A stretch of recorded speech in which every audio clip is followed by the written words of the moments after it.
আসসালামু আলাইকুম, সবাই কেমন আছেন? বেদেরা বাঙালি অতি পরিচিত নৃগোষ্ঠী। সাধারণত বাদিয়া বা বাইদা নামে পরিচিতি ওরা। ওরা নৌকায় ঘুরে বেড়ায় গ্রাম থেকে গ্রামে, বন্দর থেকে বন্দরে। কেউ সঠিক করে বলতে পারে না কোথায় তাদের আদি নিবাস।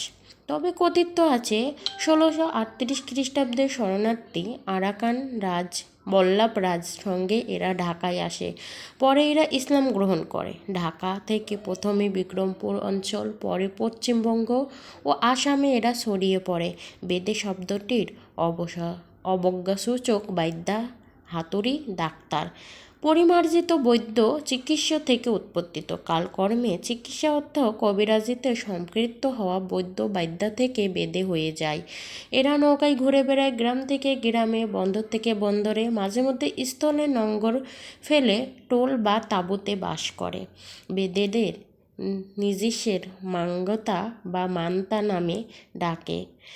মাংতা অর্থ মেঘে বা ভিক্ষা করে খাওয়া। তারা সাপ, বাদর, ভাল্লুক ইত্যাদি নাচিয়ে, শারীরিক কসরত, জাদু খেলা দেখিয়ে, পোক জোক ফেলে, সিঙ্গা বসিয়ে, শেকড় বাকড়, তাবিজ কবচ বিক্রি করে, তন্ত্র মন্ত্র পড়ে লোকজন থেকে যা পায় তা দিয়ে জীবিকা নির্বাহ করে বলে তারা নিজেদের মান্তা নামে পরিচয় দিতে পছন্দ করে।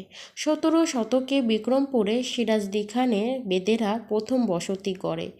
লৌহ জংয়ের খরশিয়া, গোয়ালি, মান্দ, শ্রীনগর, সিরাজদি খান বাজারে পাশের খালে এদের বসবাস চোখে পড়ে। জমি মালিকানা, স্থায়ী নাগরিকত্ব, ভোটার হওয়ার জন্য এদের আন্দোলন করতে হয়েছিল। কুমারভোগ এদের নির্বাচিত মেম্বার আছে।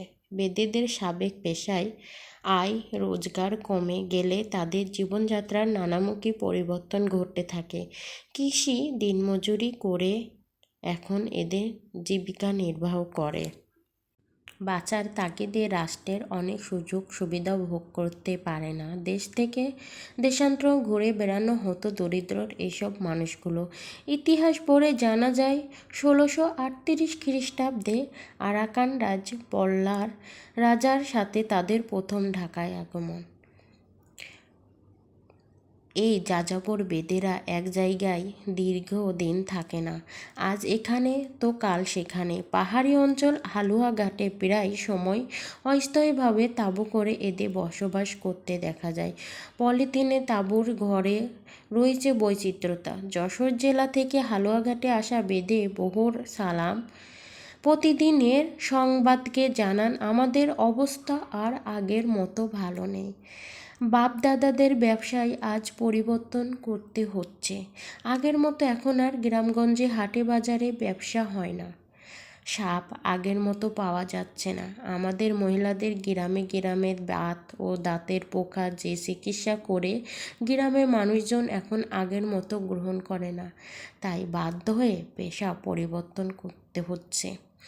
পেশাগত নানা সমস্যার কথা জানিয়ে তিনি আরও বললেন, আমরা অধিকাংশ বেদেরা বিভিন্ন ব্যবসার সাথে জড়িত হয়ে পড়ছি।